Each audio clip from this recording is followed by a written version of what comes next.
Okay, so we are live once again, and today I have for you the Mcfarlane Superpowers Deathstroke. So we're gonna open that up.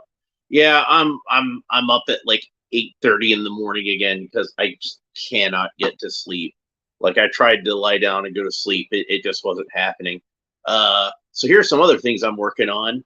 This is gonna be you know, obviously this is the Joker. This is Jack Nicholson as the Joker, and that's gonna be for a 12-inch figure. So that should be fun. What else do I have that maybe I could show you that I'm working on custom wise? Yeah, I think that's everything that I have around here. So, but yeah, I'm in the process of painting him. I just put down some really light gray as some primer, and I think it's looking pretty good so far. Might need a little bit of sanding, but I don't know. We're gonna see maybe if I can get away with not doing any sanding on that. So yeah, so here's Deathstroke and nice piece of artwork on the package. It's not George Perez, I don't think. It's I'm not sure what artist it is, but it does have like kind of a Bronze Age sort of feel to it. This is definitely the Bronze Age version to Deathstroke. They didn't do any of the later costumes, kind of the more armory ones. This is the one where he's kind of almost like an evil Captain America. Like they reversed where the blue spandex was versus the chainmail and the white spandex.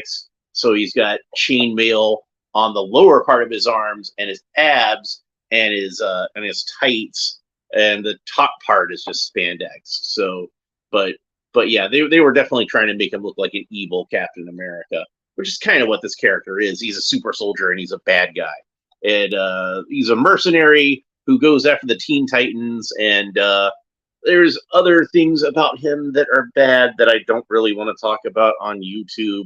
But let's just say read the Judas Contract, and you'll see like some of the sleaziest behavior from any supervillain ever. I'll just leave it at that. So we've seen the back of these on the past two videos that I've done on superpowers. So if you've seen the video with Wonder Woman, that's the one where I fully went over everything that was on the back. But there we've got cross-sell artwork of all the figures in this line so far, up to this wave anyway. We got the Batwing and the Supermobile. And like I always say, the vehicles I think are the best part of this line, actually. The Deathstroke logo does look to be like one of the more modern ones. I believe this is the one they use on the current series. They probably could have used the one from the 90s series. I think that would have been at least a little bit closer to Bronze Age. It would have looked more like a Bronze Age logo than this one, which is not a bad logo in and of itself. But you know, modern comic book logos, I don't think they have the charm of the old ones. And part of that is because, you know, they're all done on a computer these days. But like even in the 90s when they started doing logos on computers, like I think those still had like that sort of feel to them of like old school comic books. But nowadays they just look kind of like this could be the logo for anything. I don't know. It just doesn't feel very comic booky. It's not a bad logo. I'm not trying to say it's like a bad design or whatever, but it just could be more comic booky is all I'm saying. So I think that's everything I have to say about the package. Let's go ahead and read the bio real quick and then we'll open them up. A formidable operative for the U.S. military, Colonel Slade Wilson agreed to undergo an experimental process that increased his mental and physical abilities to superhuman levels. Rather than continue his career as a soldier, Slade became the masked mercenary, Deathstroke.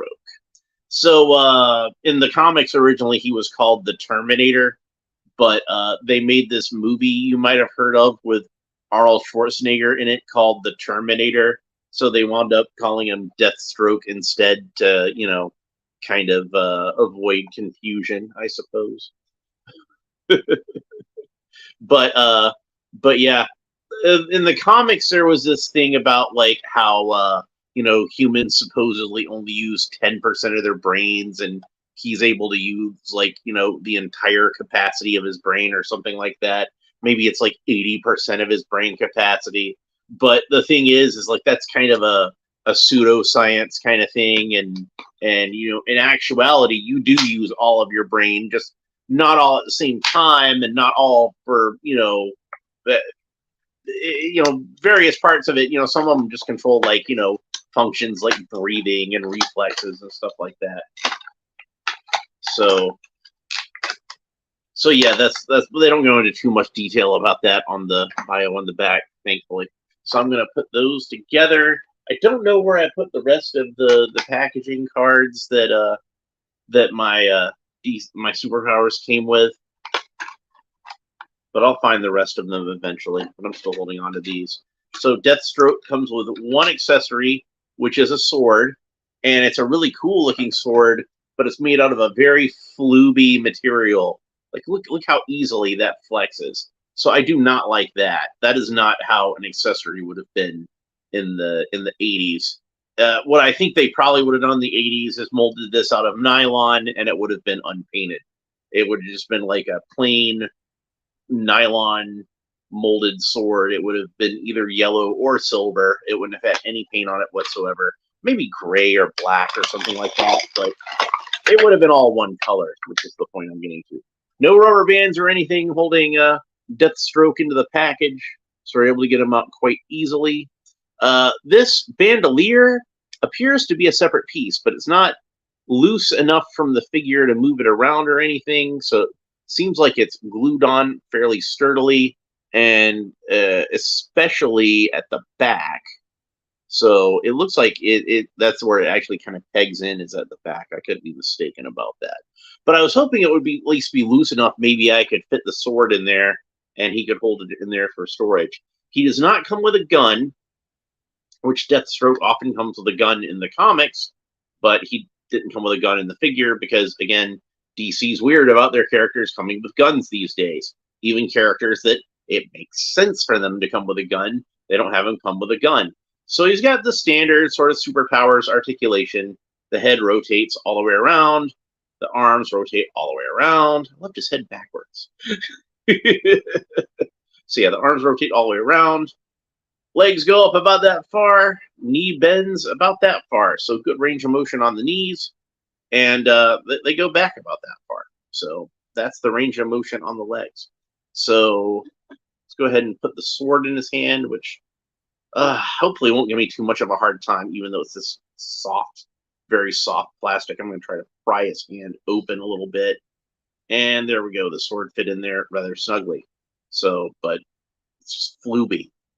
Like I wish they had just made that out of a more rigid material, something a bit less pliable.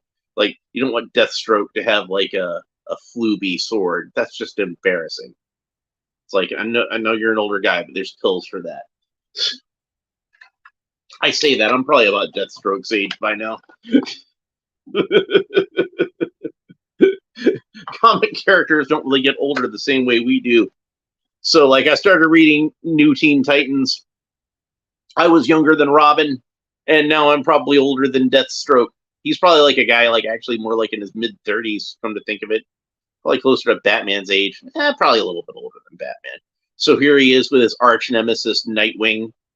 Don't believe what they tell you on the CW. His arch enemy is not Green Arrow, though he has fought Green Arrow several times in the comics. No, his arch enemy is Nightwing.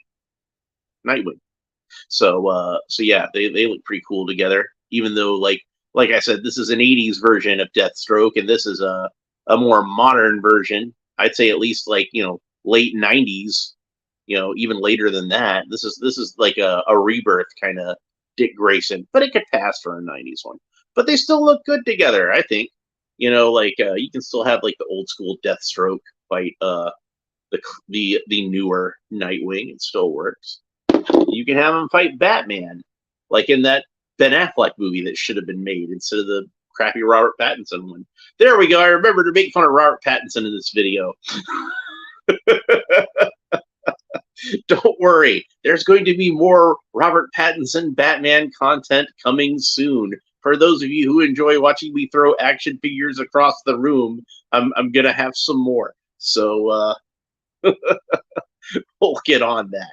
So anyway, So yeah, these are probably on clearance at your local Walmart right now, and they're definitely worth picking up for the clearance price. I think that, like I said, I paid full price for them a few months ago and hadn't really gotten around to opening them until now. And I don't really regret paying full price for them because they're nice figures. I like the Mcfarlane superpowers. But yeah, I think Deathstroke, like I said, when I was just looking at them in the package, I'm like, he's probably going to be my favorite. And yeah, I think definitely having him out of the package, he's definitely my favorite because I think this dude, like, if you're somebody who is even a purist for the classic Kenner superpowers of the 80s, I still think this would be a good guy to add to your collection because Kenner never got around to doing Deathstroke, which I think is unfortunate since, like I said, he was such a major villain in the Titans comic back in the day. But I think, if you set him with your superpowers, he looks like he'd fit right in. It's kind of funny how like those are the characters that I tend to like best in this line, is the ones that would fit in with that Bronze Age aesthetic and really would fit in with those classic superpowers. So, a lot of the newer ones aren't so bad. Oh, check this out. Here's something I did is I wound up taking the Wonder Woman cape and putting it on Superman, and I think it looks better on him than the cape that actually came on this Superman figure. So I might try to make an S to go on the back of the cape though. But yeah, the Wonder Woman cape looks good on him. So that's pretty much it for Deathstroke. Pretty short, sweet. Most of these superpowers videos are pretty short because, like, there's not a whole lot to go over with them. They're pretty basic action figures, but that's fine. That's what they're supposed to be because they're supposed to be old school. So, and I know a lot of people wish that they had had the power actions in there. Maybe he'd squeeze his legs and he'd swing his sword around or something like that. But I guess they got to keep it a little more simple as far as, like, keeping the cost down and everything like that.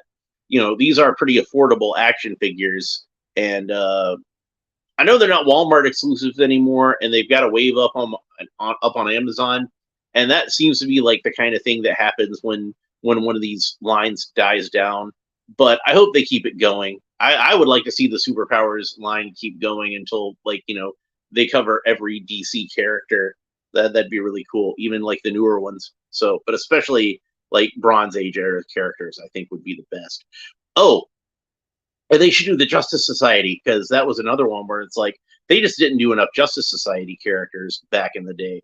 So yeah, I mean, like, they did like Doctor Fate, and I think they did like a couple of other Golden Age characters. I mean, obviously they did, Superman, Batman, Wonder Woman, Green Arrow, Aquaman. Those are all Golden Age characters, and some of them were even in the Justice Society. But that's not what I'm talking about. I'm talking guys like Wildcat and Alan Scott and Jay Garrick and all those guys. So fingers crossed. Hopefully, we'll see some of those. I know Mcfarlane is putting out. So they put out that Jay Garrick figure, which you can see my unboxing of it actually on this channel. And they've got Alan Scott and the Golden Age Superman, like first appearance Superman, on the way. I figure if they did a first appearance Superman, first appearance Batman, it's inevitable. I mean, they're not gonna pass up an opportunity to do another Batman figure, right? But anyway, that's pretty much it for this episode. If you enjoyed it, please like and subscribe and all the fun YouTube stuff down below. Let me know what you think about this figure, and we will talk to you next time. Bye.